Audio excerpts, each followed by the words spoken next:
we won't go too much into the hormones at the moment, but, in menopause, they're going to be all over the place. And I think that having that strategic recovery, that strategic rest, encourages your body to have a little bit of rest and digest so that we're not constantly like a coiled spring. Because, like you said, sometimes, and I'm the same, I'll, sit down and think I need to just chill out for a minute. But yet all I can hear is, the to-do list rolling over in my mind, and then thinking about a conversation I had yesterday, and it's like, 100 tabs open at once. Welcome to the Menopause Mindset Podcast, the place to get some answers and feel supported along this often a bumpy journey. Many people sail through menopause, but many people don't. And so my guests and I are here to motivate you and inspire you so that you can make menopause a happier transition for yourself and for your loved ones.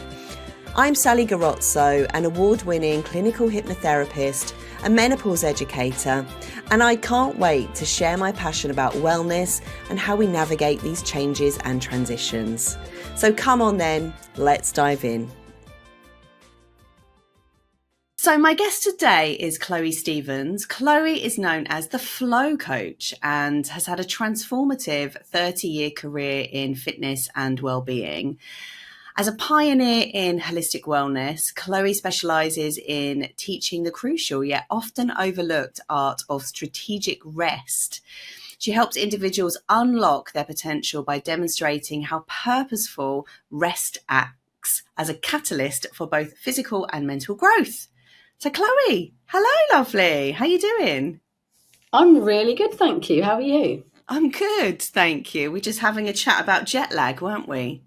We were, yes. Because you came back from New Zealand and had a horrendous time getting your circadian rhythms back.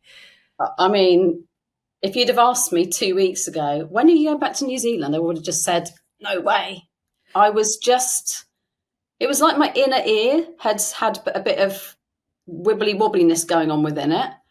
Sleep was like I had a tiny baby. I was awake about 6 times in the night. And as a result, I was even feeling anxious. It was just not fun.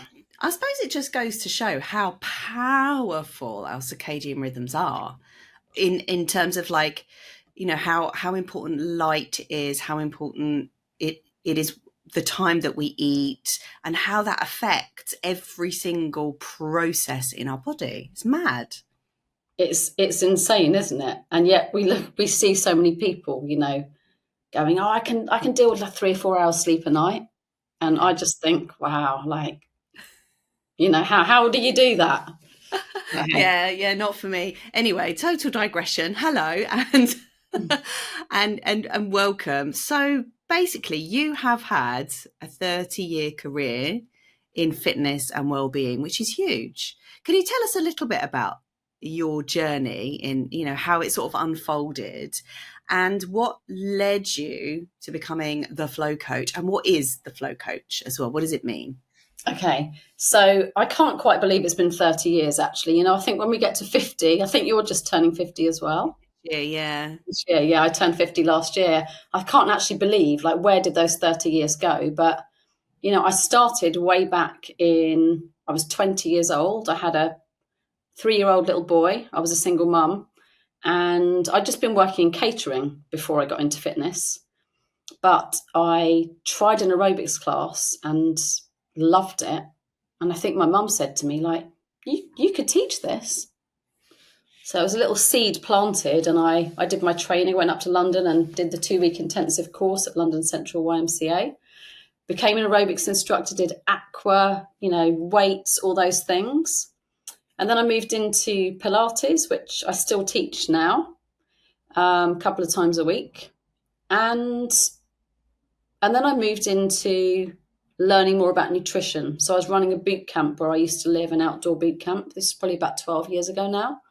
And that was great because I was helping people to not only lose weight, but to get more energy, to sleep better, all those kind of things. However, the nutrition we were handing out to them, it was a franchise. And I wasn't aligned with it. I believed that it was too strict. So I eventually moved away from that and started studying more like behavior change, habit change, because I believe that that is really the key to, any lasting change. Anybody can follow a plan for a little while, but keep it going for longer is you need a bit of consistency and need to work on the mind. So that's when I delved into NLP, did my master practitioner as well, studied the art of sleep, and recovery. And more recently, I've just finished my root cause therapy, which is all around breaking limiting beliefs and rewiring, subconscious, which I know you know all about as well. Just a That's bit. me. That's me in a nutshell, But Yeah. I suppose all of those facets have helped me to step into my newest sort of brand, which is the Flow Coach, because what I was finding was that there's so many fitness trainers out there. There's so many people teaching fat loss and teaching exercise. And I believe that what I do differently is I really help people to find their unique flow, because we're all so different, and I was noticing that, some people need more help with mindset. Some people need more help with nutrition. Some people just need support in somebody to listen to them so they can actually unfold what's really going on inside them so that they can then create changes. So my sort of acronym for flow, I believe that being in flow is, well, to me, it just feels effortless. It's like when I forget to look at my phone. It's when I am just doing something and I'm just in the moment. And I think that many people have lost that, especially since COVID. We're all just switched on.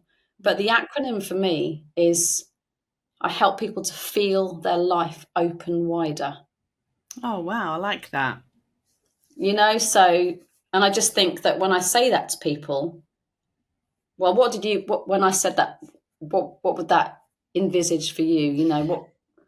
So for me, I felt more limitless. I felt more expanded. I felt like tapped into more potential, just a sense of openness, like, and being able to sort of dial into what's right for me, like my authentic self, making choices that are right for me. So yeah, loads came up when you said that. What was it? Feel Your life open wider.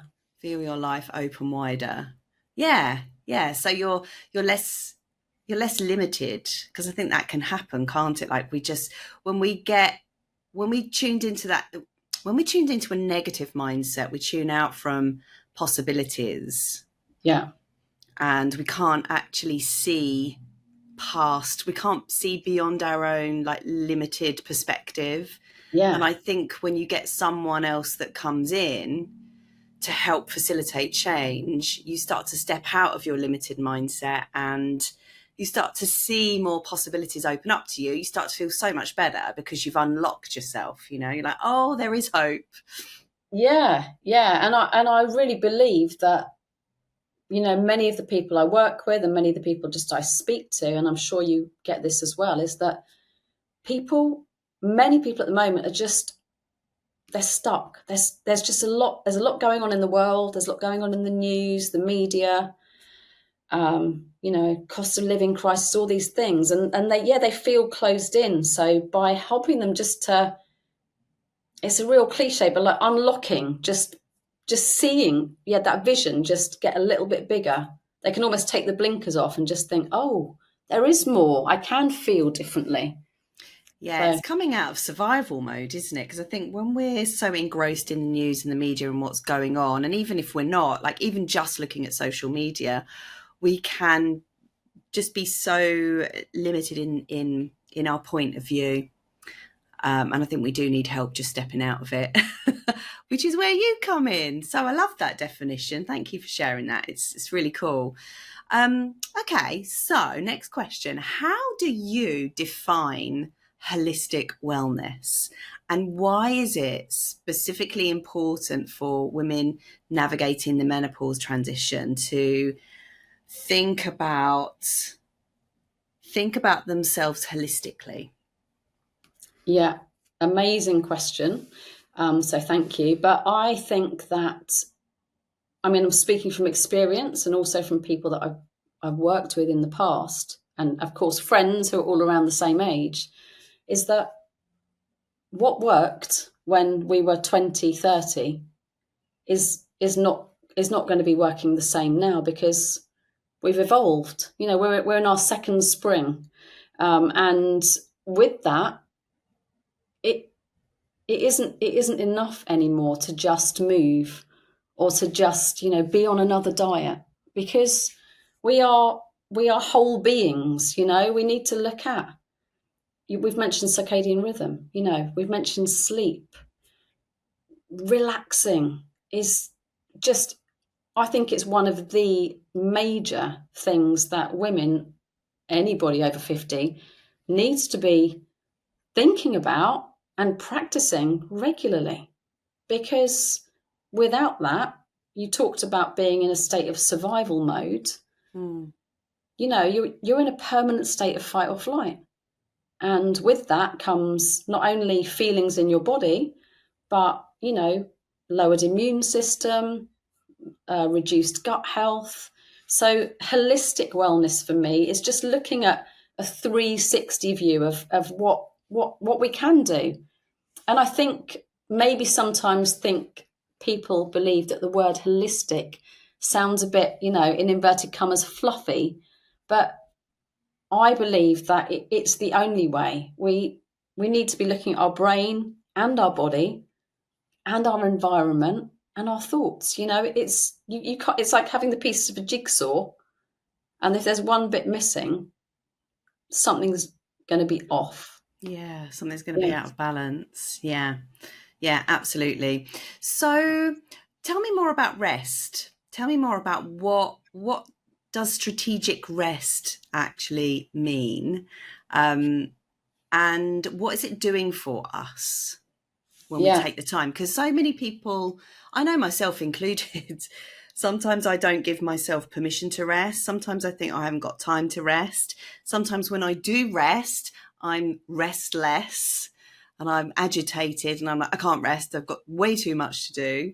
So tell us more about how we can overcome those blocks and barriers to rest, and what strategic rest actually is. Yes, so strategic rest, strategic recovery, whatever you want to think of it as, I believe is just actually creating some regular time and some regular rituals that supports everything that's going on in our lives. You know, I mentioned the COVID word again. I just think since then, everybody is permanently plugged into their phone.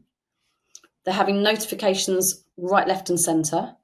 Maybe they're caring for parents, they've got children, and of course their body is changing as well with all we won't go too much into the hormones at the moment, but, you know, in menopause, they're going to be all over the place. And I think that having that strategic recovery, that strategic rest, encourages your body to have a little bit of rest and digest, so that we're not constantly like a coiled spring. Because like you said, you know, sometimes, and I'm the same, I'll, you know, sit down and think I need to just chill out for a minute, but yet all I can hear is, you know, the to-do list rolling over in my mind, or I'm then thinking about a conversation I had yesterday and it's like, you know, 100 tabs open at once. But so I think that strategically it's, you know, how can we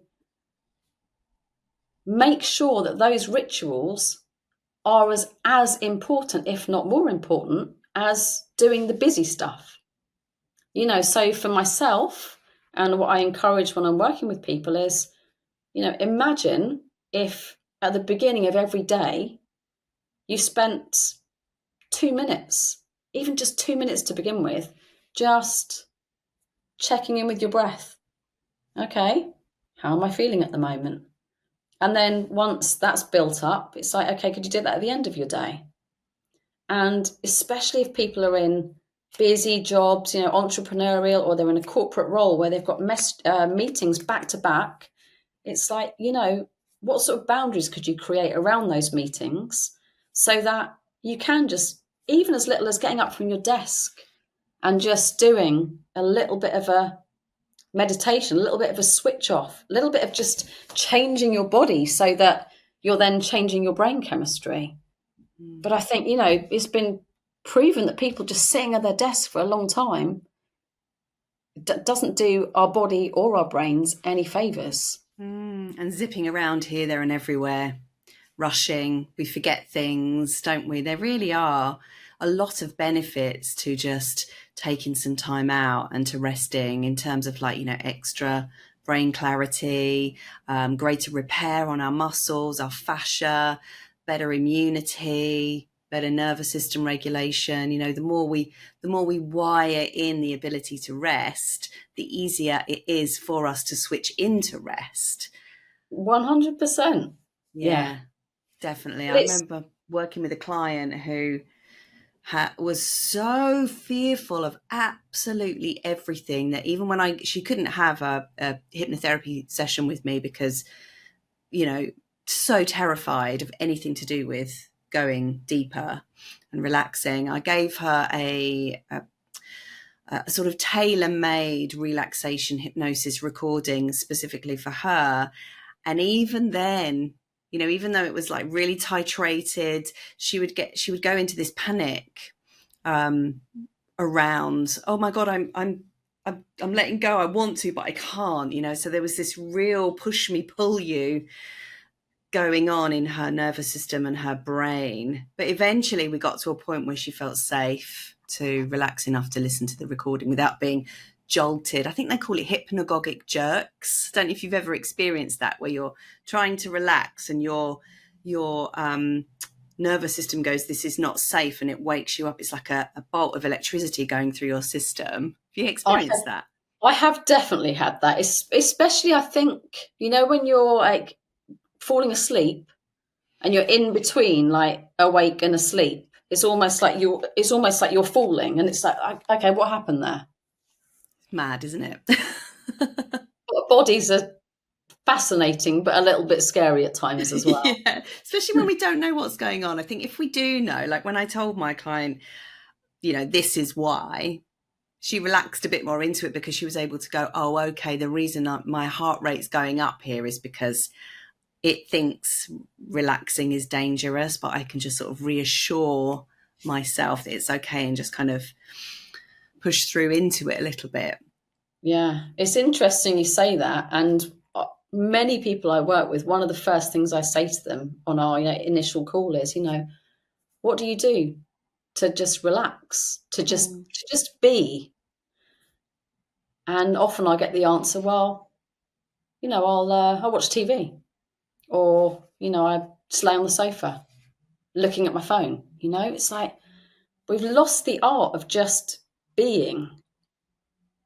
I know from following you on social media that you, like me, you love going out for a walk. And because I've learned, and I'm sure you have as well, is that if I'm in a stressful situation, and I think that stress is misunderstood as well, because I think that we don't always feel stressed, but like say you're trying to solve a problem, or you're on your tech and something isn't quite right. I used to just sit and stare at my screen for hours thinking, like, how's this going to fix itself, or just get more and more like a coiled spring. But now I've learned that, after 2 minutes of trying to fix it, it's like, okay, shut the laptop, get outside. And that act of just moving your body changes your state.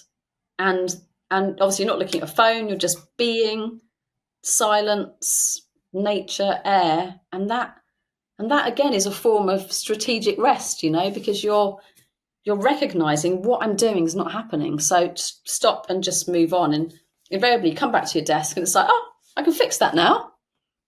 Yeah, because you've changed the energy. It's all about the energy. When we get hyperfixated on the problem, we just see more and more and more of the problem, and we just need to get up. I think that's why tea is so helpful, isn't it? Making a cup of tea. Yes. I've got about 9 cups of tea by the end of the day, 9 cups that need to go in the dishwasher. I try and use the same one every time. Oh, that's a good shout. Okay. Yeah, okay. So, is there a difference then between physical rest and mental rest? For sure. Hmm. Yeah. I mean, I think that I think the thing is when people are in that state of, you know, feeling hyper, feeling stressed, actually for them to just lay down and be still is not ideal because often they might just fall asleep, which is sort of counterintuitive to what we want. Whereas I think we need to have a mixture of them all. You know, we need to have time to let our brains just decompress as much as our bodies. But I think the thing is that I think when we're looking to make a change, everybody looks at it as being like we've got to find all this time to do this thing. And I really believe that it's like it's micro moments. Yeah. You know, it's recognizing in that time, like, oh, I can feel my heart's beating a bit faster than usual. I can feel that maybe my jaw's a bit tight. Okay, what do I need in this moment? I need to go and just put my head out the window and just breathe. And that is almost enough to begin with, just to bring you back into like, oh, a little bit of recovery. Yeah. So it's having that mindful awareness of where your body's at, where your brain is at, where your mind is at, checking in. So those constant check ins and going, right, what do I need to facilitate a little bit more wellness right now? Do I Yeah, need a brain break? Sometimes I'll just go and lay face down on the floor in the front room. And I find 5 minutes of that incredibly grounding. yeah, You know, just particularly face down. I don't know what it is. Maybe it's like, you know, it's almost like when you put a weighted blanket over you, there's that compression on your chest. well, talking of weighted blankets, this is my new favorite thing. Look, That's it's it's nice. it's a weighted scarf. Oh, So I took it. You can just like so I took it on my trip to New Zealand. So I was a little bit nervous about flying, and I went to a networking event, and this guy said to me, "Put this on." He didn't know I was feeling nervous, but he said, "Put this on," and I sat there, and it was like, "Oh, that feels good." So this is it's my new little gadget that I just have on me all the time. I love that. Yeah, A little hack. A a little little. hack into wellness. Okay, so that's good, right? Have you seen in your long career, Mhm. over 30 years in the health and wellness and fitness industry, have you seen any shifts in perception around rest and recovery? I think that in the last few years, there's been huge shifts. I think that if we look back to, was it like the maybe 10, 15 years ago, it was all about, just pushing, smashing, driving, whoa, you got to do as much as you can. But I really think that, you know, the recovery part, the rest is more important than the pushing. I think that I think there have been huge shifts, and I believe that I think the fitness industry, especially, is shifting in that more people are understanding that rest days are where the magic happens. Really, Mm, you wouldn't go to the gym every single day because one, you'd be sore, but also those tiny tears in the muscle happen when we train, and then on the day after, that's when the muscles actually start to grow. And it's the same with I like to use the equation of like stress, which is what exercise is, plus recovery equals growth. okay, that's a You know, very good it's formula. Yeah. yeah, and I think the industry is definitely changing, and I think especially with us over 50s, nearing 50 and over, there's been a huge shift in that mentality of what we need and what's necessary. Yeah, it's just not sustainable, is it, to just keep exercising, keep exercise. Even for me, when I was going to the gym, I was sort of lifting twice a week. Even that felt quite a lot to my system, because in between I was doing yoga, sometimes power yoga, sometimes walking, sometimes jogging or a bit of cardio. So it'd be like every day something. And yeah, it just got to a point where my body kind of gave up, and it was like, you know what?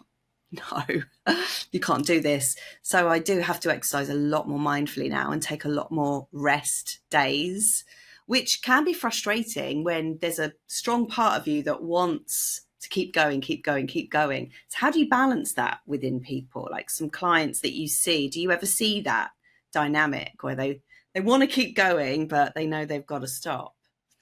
Yeah, I do see that, and I recognise that in myself the way you do as well. I think it was about 3 years ago I did a bodybuilding competition just to try and prove to myself I could do it at the age of 47, which I did. But even then, 3 years ago, I was noticing that I couldn't do the weights and the cardio on the same day, because if I did that, the next day I was like a walking zombie.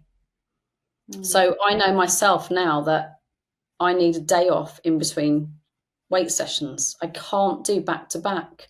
And I think so when I can see that in somebody else, I just try and get them to consider, okay, what do you think's going on? Why do you think you didn't sleep so well? You know, why do you think that you've got another cold? Because I think that lots of people, you know, don't understand that the stress and strain they put on their body through overtraining more than their body likes can lead to a weakness in your immune system. And if you're repeatedly getting colds, or also, I don't know if you felt this, but you know, if you're training in the gym and you're always sore, that's not a good sign. It's a sign that your body's saying, I'm a little bit inflamed here. So I try not to prescribe people what to do, but I'd rather try and ask them the question, you know, what do you think's happening? Because when we get, you know, when we get really honest with ourselves and listen to our intuition, it's like we know what's happening. We know why we're not feeling so great, usually. And what stops people from recovering properly, like their muscles recovering from weightlifting sessions? Aside from not having enough rest, is there anything else that stops people from recovering quickly? I would say potentially what they're eating could have an impact. If they're not sleeping well, hydration. Yeah, it's a You know, big it could one, be isn't any it? number of those things. Inflammation. And inflammation, you know, stress levels. Yeah. So yeah. Yeah, so much. And it is actually interesting. I had a bit of a light bulb moment there when you were talking about the cold, because last year I actually caught quite a lot of colds, and Did that's you? when, yeah. And I had a lot I had oral thrush, and I didn't catch oral thrush, just to be clear. I think it was really to do with having so much mucus in my body and my candida not being great. I think I had like 3 colds really, really quickly. And when I look back, I was doing a lot of training. This year, my training's been really balanced. Yes, I've put weight on, but it's not the end of the world. I think people place too much emphasis on weight being this big evil thing, but I feel so much healthier. I've had more energy. I've had no colds this year at all since this time last year. Yeah. Can we touch some wood, please? Yeah. I'll just go into my head because, oh yeah, it's a bit of MDF. That'll do. Yeah, so it could be related. This episode is brought to you by my Menopause Wellbeing Practitioner Diploma course. This online self-paced course is for you if you're in the wellbeing industry and you want to become a certified menopause wellbeing practitioner with this globally accredited and insurable diploma. Menopause is no longer a silent taboo, as women are demanding more and more ways to get support during their transition. If you'd like to be part of their success story and earn money whilst doing so, this course is for you. The course covers what is a menopause coach, the hormone changes during menopause, What is estrogen dominance? Why does stress matter so much in menopause? How are our organs affected by menopause? Histamine intolerance. The 4 levels of healing through menopause. How we support our clients. How menopause impacts the wider world. And the business of menopause, including 2 case studies. In this course, you get 3.5 hours of on-demand video, written articles for every module, 11 modules, lifetime access, mobile access, access to tons of extra resources, badges for your website, a lovely certificate that you can hang proud, one-to-one support from me via WhatsApp or email, and your final assessment is done via an online quiz that you can retake as many times as you need to. So what are you waiting for? Become a menopause wellbeing practitioner today for just £127. Just visit sallygarozzo.com/meno to enroll. This episode is brought to you by the Menopause Mindset Hypnosis Collection. It's becoming common knowledge among scientific communities that our thinking can radically affect our body chemistry at a molecular level. Our bodies literally respond to expectations, conditions, and beliefs. This is how the placebo effect works. Dawson Church, the author of The Genie in Your Genes, says, each of us holds the key to a pharmacy containing a dazzling array of healing compounds. Our brains are themselves generating the drugs similar to those that a doctor is prescribing for us. That's why I'm so excited for you to experience my newly revamped and highly innovative hypnosis recordings. There's nothing else as unique as this on the market today. So how would you like to cool your hot flush, ignite your libido, clear your brain fog, release your joints, or even sail through menopause? Well, now you can. Just relax and listen to the 25-minute recording of your choice every day for 30 days and watch the changes kick in. Each recording is just $24.99, or you can get the entire collection for $59.99, which is a saving of £65. But it doesn't stop there. Inside this bundle, I also include my popular Mind Over Menopause Masterclass, where you can learn the mindset hacks to help you have a better menopause transition. And all of these are contained neatly inside the Kajabi app for easy access. Just visit sallygarozzo.com/shop to find out more or make a purchase. I look forward to seeing you inside the Menopause Mindset Hypnosis Collection. 100%. I mean, well, I'm not qualified to recommend, like, prescribe things to people. Yeah. However, one of my friends, her dad is the oldest serving medical herbalist in Scotland. Oh, really? He's about 93. He's an absolute powerhouse. He's amazing. Yeah. And he introduced me to a herbal supplement called Andrographis. Ooh. So Andrographis. And it's a bitter herb from Southeast Asia, I believe. Now, it's in my medicine cupboard all the time now. I too have not had a cold for the last 5 months, I want to say. Because the first sign of, when you wake up and you just think, oh, like, is that a sore throat? Is that a bit sinusy? Take a couple of these tablets and it's gone. Okay, that's good. I've been doing that with colloidal silver, actually. Oh, I love that too. Which is antibacterial, antimicrobial, that stuff, and it seems to really do the trick. But yeah, okay, great. Andrographis? Yes. Andrographis, yeah. Okay. I'm not affiliated with any, companies. I'm just an amazing, when you really believe in a product, you could sell it. You could sell it all over the place. It's like, I think when you understand that a product works, it's just you have to share it, because more people need to be able to help themselves. Yeah, definitely. Yeah, I do believe in sharing what works for you. So As someone who has been through, have you been through menopause? Where are you at with your menopause Yeah, I'm transition? post-menopause. Are you? Yeah. What was your journey like? Um, Interestingly, so I probably think I went into perimenopause probably about 8 years ago, but I didn't really know. So it showed up for me to begin with, where just before I was due on, I would be absolutely exhausted, like I was coming down with the flu.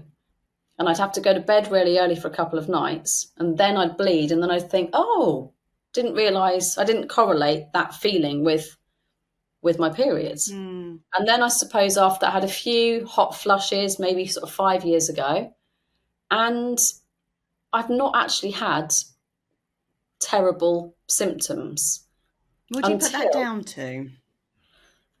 I think I had.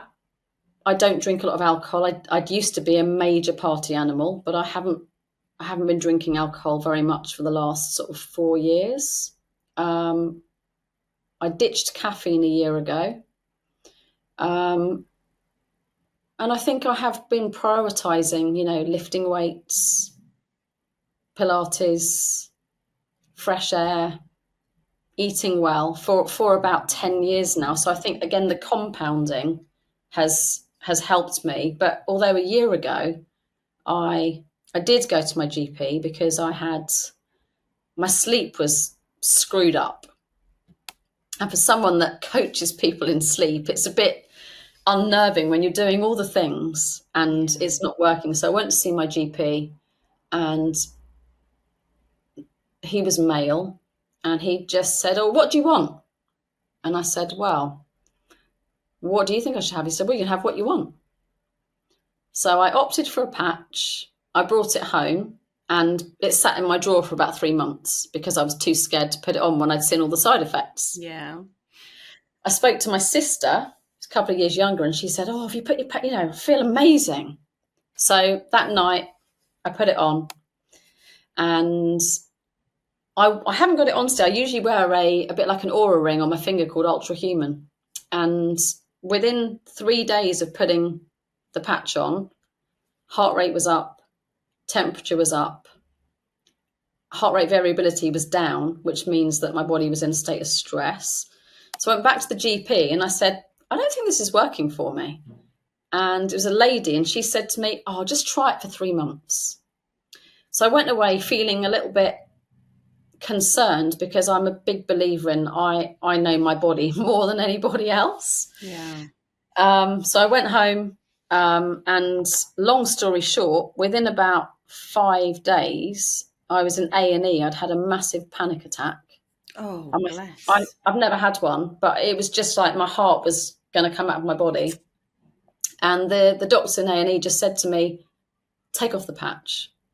Took off the patch, and within 48 hours, I was actually sleeping better. So at that point, I thought, okay, I don't eat a lot of sugar, but sugar just needs to be like very much reduced. Caffeine, I don't even drink decaf at the moment.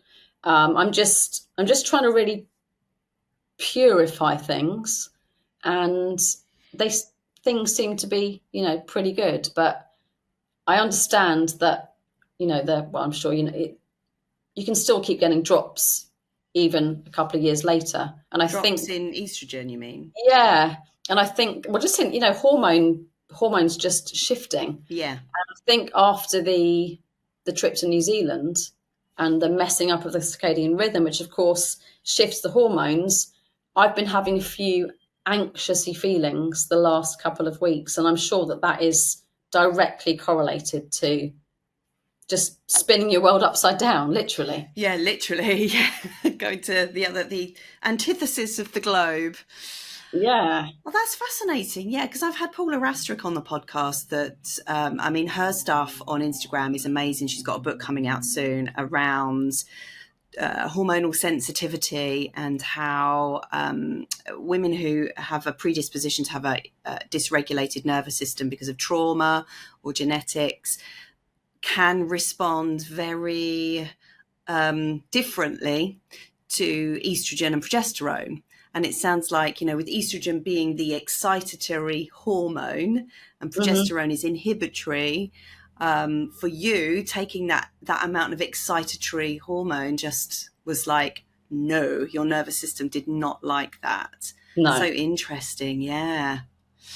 Good for you for listening to your body. Yes. But yeah, Okay. it was a bit of a scary time, but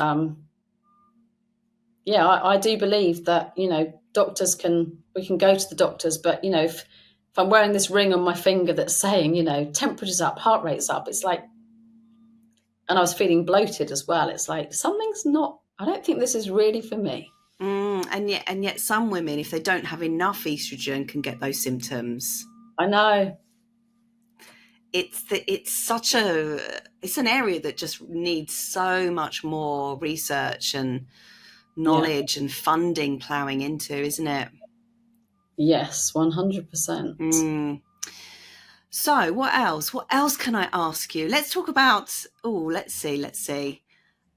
There's a question here. Common misconceptions. In today's always on culture, what are some common misconceptions about rest? And how do you help people overcome them? What are some of the common misconceptions that you see about rest? Yeah, well, I think, especially in the corporate world, I think people see rest as being weakness. It's like I look at people, I've worked with people in big corporate organizations, and they can't switch off because they've got to hit targets. They've just got to keep going. And I think it's channeling that, misconception that actually when you do a little bit less and you take a bit of space, that gives you the impetus to do more.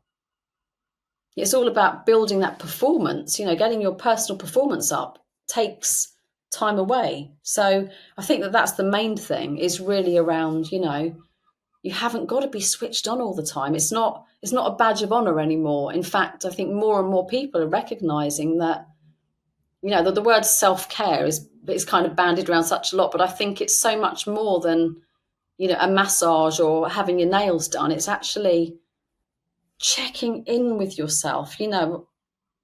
I've been involved in mind body, connection for such a long time that I know that if I'm worrying about something, I can feel that going on in my body. So it's the same thing with like learning to rest and relax a bit, is your body then gives you the signals of, oh yeah, this feels good eventually. Yeah, it takes a little bit of practice, doesn't it? But It does take practice, especially in a world that's been conditioned to be in survival mode all the time. And then, as I said before, rest doesn't feel safe. yeah, well, our poor little primitive brains are just stuck way back, aren't they? Yeah. Yeah. And I think I read somewhere as well that worry can be incredibly addictive, because when we were children and we used to worry and then it got fixed, the brain would release dopamine. So we get this like, oh, if I worry, problems get fixed. If I worry, problems get fixed. So that's really interesting as well, isn't it? That's powerful, isn't it? Yeah, I learned that from Dr. Russell in his book. Oh, I can't remember. I want to say Russell Howard, but that's a comedian. Russell, Anyway, his book's called The Anxiety Prescription. I do Okay. recommend it. It's really, really good. Yeah, it really helped me just sort of break the cycle of worry and, just feel my feelings more. It's really good. Highly recommend it. I will put it on my list. Yeah, do. So let's talk about sleep, because sleep is such a big one when it comes to, it can be very, very distressing, can't it? Like if we're not sleeping, my husband's just started not sleeping, and I heard him get up the other night for like the umpteenth time, walk Oh, into the front room with his pillow. He just went, I was like, I know that feeling when you just can't get off. The frustration knowing that you've got to work the next day and all of that. How have you navigated? What are some of your most brilliant tips have you got for people who really struggle with their sleep? yeah, I think that one of the simplest ones, but again, these simple things are not always easy. And I believe that the simplest thing people can do is to try and go to bed and wake up at the same, like within the same hour. Yes, if you're going to bed at 9 every night, even at the weekends, you want to be going to bed by at least 10. But, again, most people, what do? We go to bed like early during the week, and then we try and have a lay-in at the weekend, and we stay up late. And it's trying to stay in that window. Again, keeps your circadian rhythm a little bit in balance, a little bit happier. So that's the first thing. I think, again, is the, time restricted eating. So I sort of advocate for myself, try not to eat anything 3 hours before sleep. Because, of course, if your body's trying to digest food or alcohol or tea, it then can't deal with trying to go to sleep. So that disrupts as well. But I think the most powerful one, and again, it's that lesson from New Zealand, is that light in our eyes first thing in the morning is one of the most important things for sleep, because it encourages that, melatonin, which we need to then drop off in the evening. So, I've got my trusty little light box here that, every morning, especially at the moment, is just what I use every morning to just to help my brain wake up. And the one that people really don't want to hear is not to look at this, an half hour, an hour before bed, and the same in the mornings. But I think all of these things are, like, it doesn't have to be half hour. You could try just 5 minutes to begin with. You could try 10 minutes. You can always build on these things. Yeah, it's building in small micro habits that are values based as well, so they're in alignment with your own values of feeling good and healthy and all of that, and sort of weaving them into tasks that you already do. Like, for example, I when I'm coming round in the morning, instead of thinking worrisome thoughts about the day, I now go, when I recognised, oh look, I'm worrying, so there's got to be a level of awareness first. Yeah. What can I say to myself instead? Because I believe that a good night's sleep starts the minute you wake up. Yeah. You probably heard that before. And it's, our mindset is so important as well, because I think one of the problems with sleep is we get locked into a very negative and self-defeating mindset around it, especially if we wake up in the middle of the night, can't get back to sleep.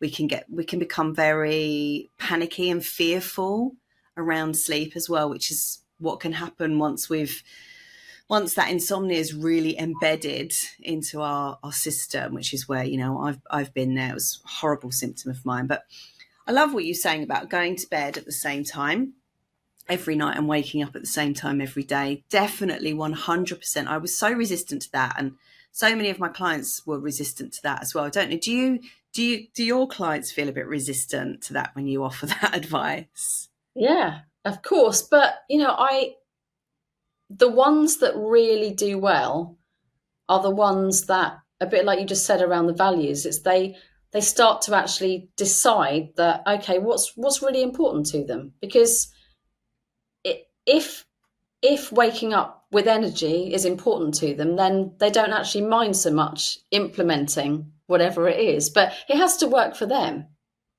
because we can have all the knowledge, but it's not about us helping people by giving them our knowledge. It's helping them to figure out, okay, how does that work for me? How they can integrate it into their life. Yeah.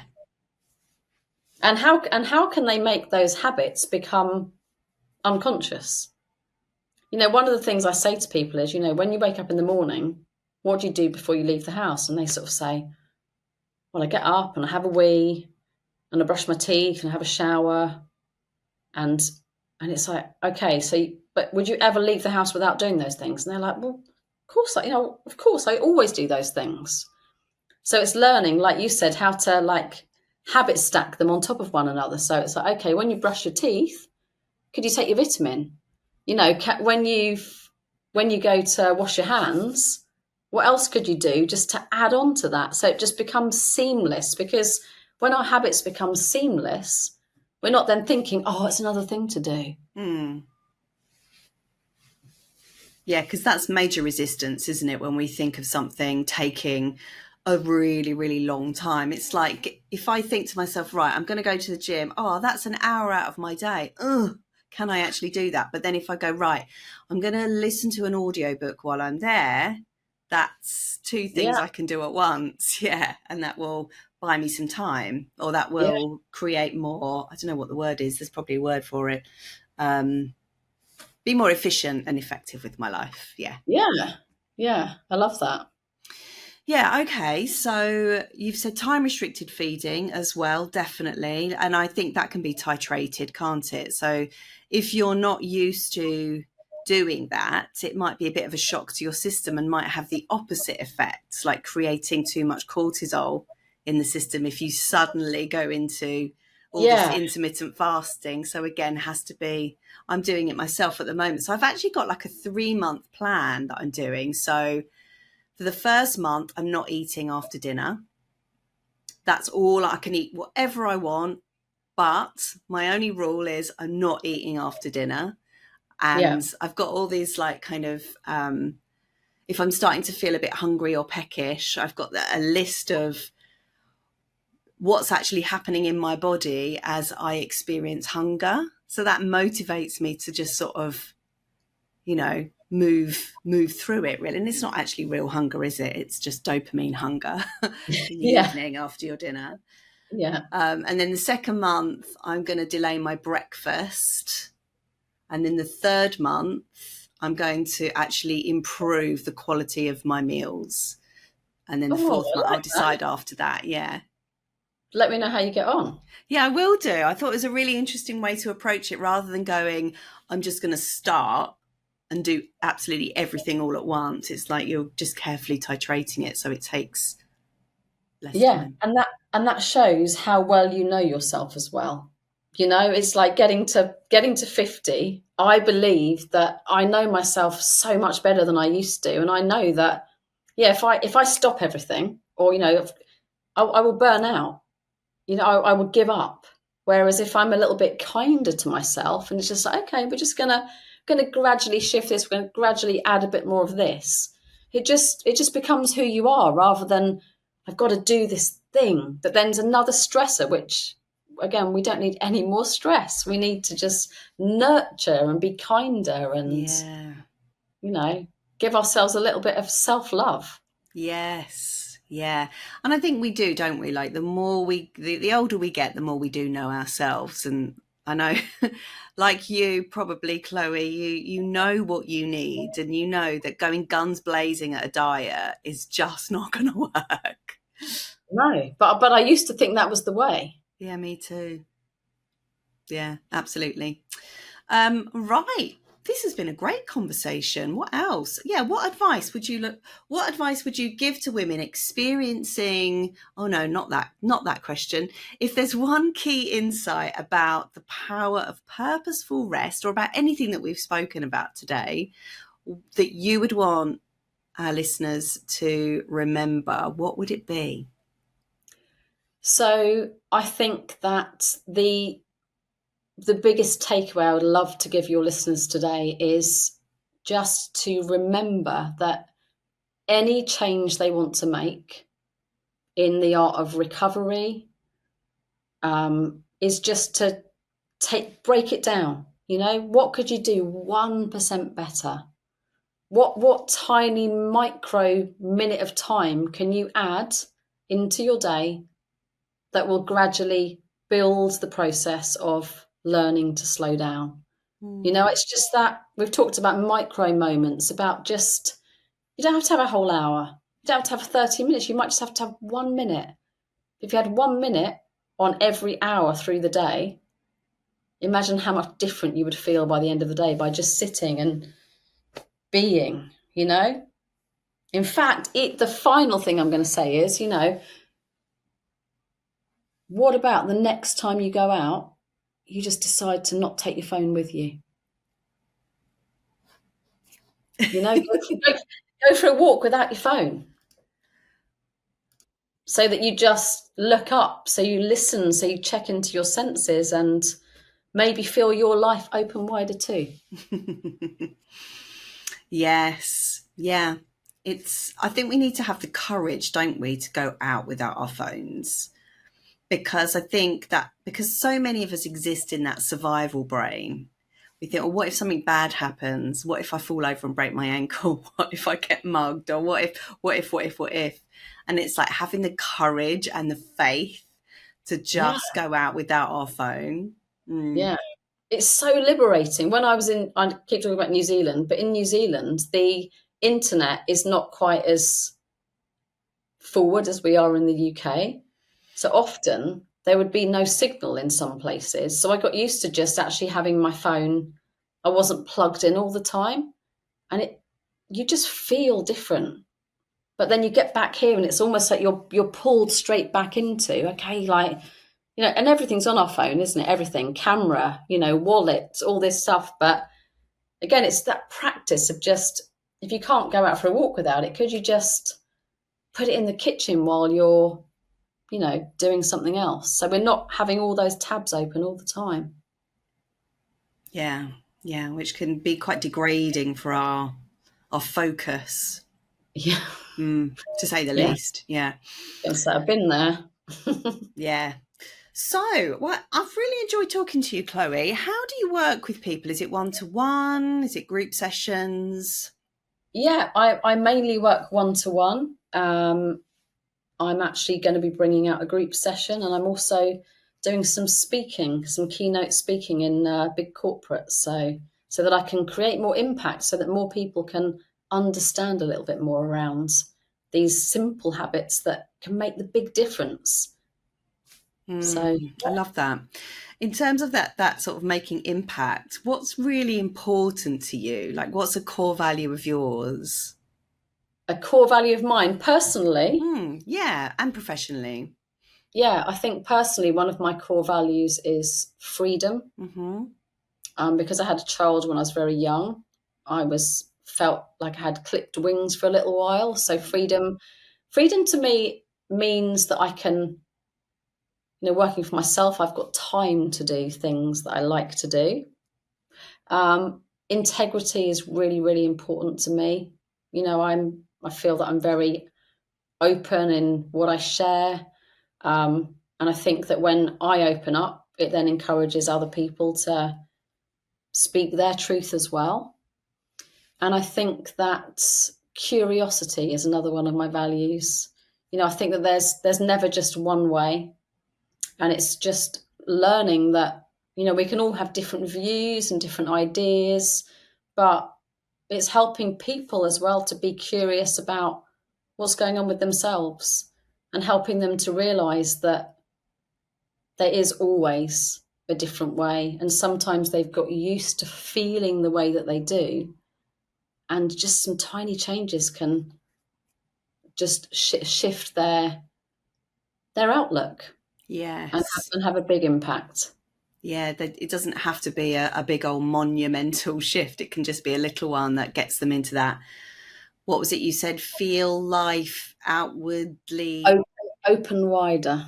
feel life open wider. Yeah. And it's sort of like that expansion of like a flower opening up. It's like, oh, you're more in tune with who you are, and you can just see the world in a different light. Yeah. Beautiful. I love that. Yeah, I've really, really enjoyed our conversation. We are neighbours, and I'd love to hang out with you and have a coffee with you. Maybe not a coffee, but we'll definitely do something. I'll have a peppermint tea or something. Yeah, herbal tea. Yeah, caffeine-free meetup. Yeah. Oh, brilliant. So where are you most active on social media, Chloe? You can find me on Facebook, or I'm on LinkedIn as well. Mm-hmm. Amazing. Well, if you've enjoyed Chloe's words of wisdom and you want to connect with her, you want to get into her world, go and follow her on LinkedIn, Facebook, and I think you're on Instagram as well, aren't you? I am, yes. Instagram tends to be just more about me, it's Ah, just so, so the yeah, professional side of things mainly more on LinkedIn? yeah, Yeah. yeah, Cool. just a little bit more about the real me. You'll find me on Instagram being me. Beautiful. All right, lovely. Take care. Thank you so much. So I'd love to know what your biggest takeaways were. be sure to leave a comment below and subscribe, like and share. Just so you know, not all podcasts are uploaded here, so if you want the full array of episodes, head on over to Spotify or Apple and search The Menopause Mindset. You also might like to come and find me on Instagram, Facebook, LinkedIn or TikTok. Just search at Sally Garozzo Mind Mentor. All right, folks, thank you so much for your support and attention. It means the world. Have a great week and I'll see you next time. Bye for now.